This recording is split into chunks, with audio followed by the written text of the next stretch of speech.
Hello, my friend. Welcome. I'm so glad that you're joining me again in the kitchen today. I love it when you join me in the kitchen because truly the kitchen is one of my favorite places to be. It's where I feel most at home and it's where I get to be creative and make beautiful, easy recipes for my family, and I love sharing them with you. So thank you for being here. So today we are going to make super simple buns. These are for people who are maybe beginners with making bread, or you just don't have time to go through the process of kneading bread. Super simple ingredients we're going to use. We've got some dry yeast, we've got some flour, we've got some butter. I'm going to measure out some milk as well, and some salt. I think that's basically everything. Then optional at the end, you can do an egg wash, and I'll show you how to do that. I have a question mark on my egg and I will tell you about that in a minute. So if I haven't introduced myself, I am Jamie. This is Eat Homemade. I love sharing my recipes with you because I think maybe because I've had 20 years of being a teacher and working with young children, I love taking something that could be a little complicated and just making it simple so that other people can understand it and enjoy it and get back in the kitchen and just create super simple, nourishing meals for their family. So today we're going to make the most simple, beautiful rolls that you have ever tried in your life. They are lovely and soft. You can make them into burger buns, kind of like I did the other night. You can make them more into dinner rolls or have them as sandwiches, anything like that. So all we need to do to start with is measure out some milk. So I'm going to measure out 250 mils of milk.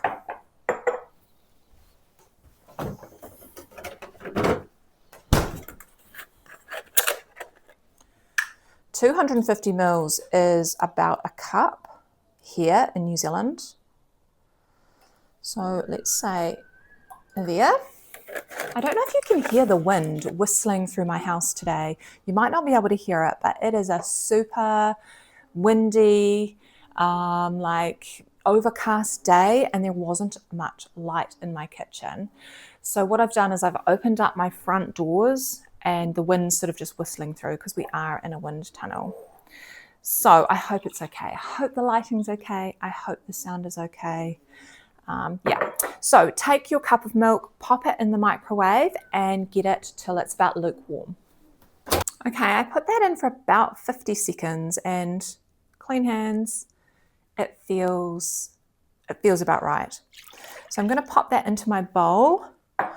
I'm going to go ahead and melt my butter as well. So I've got 50 grams of butter that I'm going to put in there, and I'm going to add 2 tablespoons of honey. I've got just the last of our runny honey. If you don't have honey, you can just go ahead and use sugar. Okay, so we have got our milk, we've got our honey. I'm going to add the butter to our mixture. Every last bit. Another little bit of a swirl. And then I'm going to go ahead and add my yeast, and it's just 1.5 teaspoons of yeast. My spoons are getting so worn. So that's 1.5 of yeast. They're getting so worn that it's really actually hard to see, and I have to be really careful that I use the right ones. So again, I'm just going to give it a swirl. And if you can see that it's all kind of combined in there. So this is a super simple recipe that you do not have to let that activate. We're going to go ahead and put our flour in. So I've gone ahead and measured about 400 grams of flour. I'm going to put most of it in, maybe leave a tablespoon because I'll need that for my hands in a moment, and then just give it a mix. Oh, we need to put salt in as well. So I put about a teaspoon of salt in. Easy, just like that, and give it a mix. So now that it's mixed like that, we don't need to knead it, but I am going to form it into a ball with my hand. So this is where I will need my little bit of flour that I set aside, just so that my hand isn't going to get sticky. And just like that, I'm just going to go ahead and form it into a ball.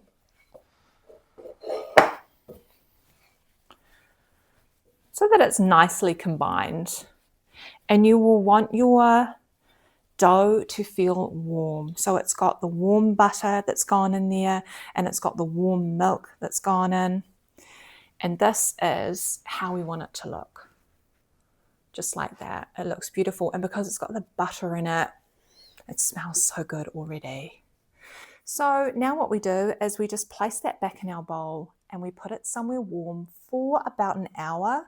If you don't have anywhere warm like we don't today, it's not an overly warm day, there's no beautiful sunshine coming in, I have turned on my oven earlier and I've got it to probably about just 30 degrees and it's just sitting there, turned it off, nice and warm. So I'm going to place this in here, covered with a piece of baking paper for about the next hour, and it should double in size. So I'll see you in an hour.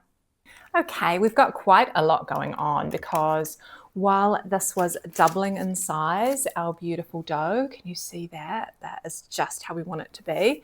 And it still feels nice and warm. We want it to stay warm. So that was the good thing about using the oven when it was about 30 degrees. It's just kept it at the right temperature. So I'm also making a fish pie right at the same time. So I've got all that going on, and I'm also doing another loaf of bread as well. But let's focus on this guy here. We are now going to get him ready for our tray, put him into, what will I do? I think I'll do 6 rolls with this one. Put it on the tray, and then that will get kind of lightly covered again. Pop it in the oven. And don't put the oven on, of course, but just pop it in the oven that's still nice and warm, and it will rise again. So that's what we're going to do. So it's really good to have other things that you're doing at the same time. Just made a big pile of mashed potato for my fish pies. So I'm just going to put a little bit of flour on my tray, and I've also got another tray over here because I'm doing a different loaf as well. So for this one, we'll just sort of gently lift him out. We don't want to punch him down. We don't want him to lose all that lovely air that he has worked so hard to produce. And then we're going to go ahead and we're just going to break it into about 6 pieces. So don't be fussy with them. As long as they're relatively the same size, it's all good. Okay, so our buns are relatively the same size here. I'm not going to be too fussy. And they are all ready to just sort of set aside somewhere warm for about the next 20 minutes. Okay, let's have a look and see. Oh, these look so, so good. Look at those. They are puffed up beautifully. They are all ready for a egg wash. You don't have to put an egg wash on them actually, but I love what an egg wash does to the top, so we're going to do that in a moment. I've also got another one over here that I've done, which I'm going to put in as well while the oven's nice and hot. And I've just left the butter out of this one, and I'm making it more into a loaf, so it won't be so soft and bun-like. It's going to be more sort of rustic loaf. Yeah. So let's get on with our egg wash with these beautiful buns. Well, my oven is preheating, and I will put that in the description for you. I'll put it in for Celsius and Fahrenheit as well, because I know that's helpful for different places around the world. So egg wash, here is our miscellaneous egg with a question mark on it. So when I go and get my eggs and I bring them in from the chickens, I always put the date on them in a vivid. This one, when I went to get the eggs, was in a really, really odd place, and I hadn't seen it sitting there before. And so I didn't know when they had laid it. So I just put this question mark on it, and yeah, we're hoping that it's going to be beautiful and fresh, but let's see. Okay, so far so good. The shell is super, super brittle. So my chickens might need a little bit more calcium. So I'm just going to separate the white from the yellow. So that's the white gone. And I'll just pop the yellow in another little dish.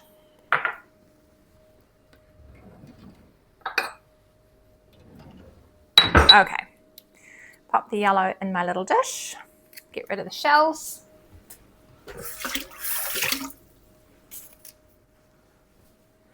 And you can tell that this egg is super fresh because the yolk was nice and thick. The egg white was nice and thick.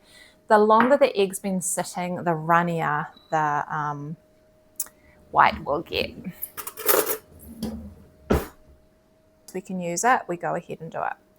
So we'll put our egg wash over the top.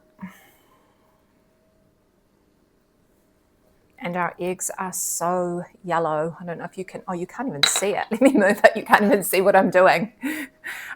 So the eggs that we get from our chickens are really, really bright. Let me move that up because that's going to be no good if you can't see. I apologize. You can mix a little bit of water. Some people, when they're doing the egg wash, will mix a bit of water with the yolk as well. But that's fine. That's how I want it. So now that I've got them like this with the egg wash, I'm just going to put a few sesame seeds on the top. If you want your buns to not be so kind of burger bun-like, mine is sort of flattening out. If you don't want them to be like that, put them in a dish where they've got sides that will sort of hug them together. Let's use all those sesame seeds because when sesame seeds toast up, they taste so amazing. And that's done. I'm going to go ahead and pop that in the oven. I'm also going to pop this loaf in when my buns come out of the oven. We'll be able to see what that looks like as well. And then I've got my 2 fish pies that I've made as well. So like I say, when you're making bread in the kitchen and you've kind of got to wait for it to rise, it's really good to be doing other things in the kitchen as well. So we've got a really busy week coming up, and 2 weeks coming up in the next couple of weeks. My mum is turning 70, so that will keep us busy celebrating her 70th birthday. And also my son is returning home in the next couple of weeks as well from his big overseas adventure. I don't know if you saw the farewell dinner I did for him a few weeks ago, but we will definitely be doing a celebration that he is returning home. So I have got this fish pie that I've made for tonight, and then I've also got this other one that's bigger for once he's home, nice big family meal, and I'm going to pop that in the freezer. It will keep really, really well. Before I cook them, I will put cheese on top as well and some more herbs from the garden. So these fish pies are so easy to make, and they are so cheap as well using frozen fish. So all I do is I make a simple white sauce after cooking down my carrots and my onions. I make this beautiful white sauce, super easy, just with butter and flour and some milk. And then I add my fish, my uncooked fish, and it will poach so easily over about 15 to 20 minutes, and it will flake and it will fall apart, and it will just be divine with a simple mashed potato. And then I add a few herbs from the garden as well, because my garden is doing so well with the herbs at the moment. So I add those in for a bit of greenery, a bit of mustard in there as well, and then I just top it with a simple mashed potato. And my mashed potato is so creamy because I'm adding this homemade sour cream. And I would love to do a video in the next couple of weeks showing you how easy it is to make your very own thick probiotic sour cream. It's that easy. I've got a special method that I use that only takes seconds to prepare. So hopefully I'll be able to show you that as well. If you are enjoying my videos, please leave me a positive comment. I so love hearing from you. And even just a like gives me feedback. It says, hey Jamie, we are enjoying what you're doing. Keep doing it. Don't give up because your views are slightly low. Just keep going. And people will watch. So thank you. Let's see what our buns look like when they come out of the oven. How good do our buns look now that they've been in the oven? They were in the oven probably a minute too long. I did have somebody come to our gates, and because we have such a big guard dog, a big Rottweiler, nobody can come into our property without me going down there first. So I ran down there, and by the time I got back, probably a minute too long, but these are absolutely gorgeous. They're still going to be amazing. The egg wash does make the tops go a little dark when you use the yolk. If you use the white of it, you'll get kind of a glossy, shiny look on them. or don't use one at all. Completely up to you, or experiment. Use different ones on different buns and different loaves of bread and see what you like the best. So let's have a look and see what these are like on the inside. So these are so delicious. They're still nice and hot, but I've got this knife and I thought, let's cut in and just see, what way should we cut? This way. What they're looking like on the inside. You'll want to just let them cool, but I really want to show you what they're like when they first come out the oven. So look at that. They're so perfectly cooked. They are lovely and fluffy. You could use them as burger buns, or you could just have a little bit of butter on them and eat them as is. Or we are going to enjoy them with a lovely fish pie that I'm going to pop in the oven soon. I've got some cheese on top, and I've got my sage leaves from the garden as well. The sage will go nice and crispy in the oven and taste so good. And they will be amazing with our buns. So I've just taken out my loaf as well. You can tell he's cooked when you tap him, and he's got a nice hollow sound. And the sunflower seeds I put on have gone beautiful and toasty as well. So I hope you found that nice and easy and that you'll give them a go. And even the fish pie is just something so easy to throw in the oven. And like I said, I've made extra. It's going to go in the freezer. It's going to make my life so much easier during the busy times. Thank you so much for joining me. And I hope that you love this recipe. My husband actually, when I made these last time, the next day they were just as yummy, and he popped them in the toaster and he had them with some butter and some strawberry jam. So versatile. Just use them as you need them. And thank you for joining me. I can't wait to see you again soon.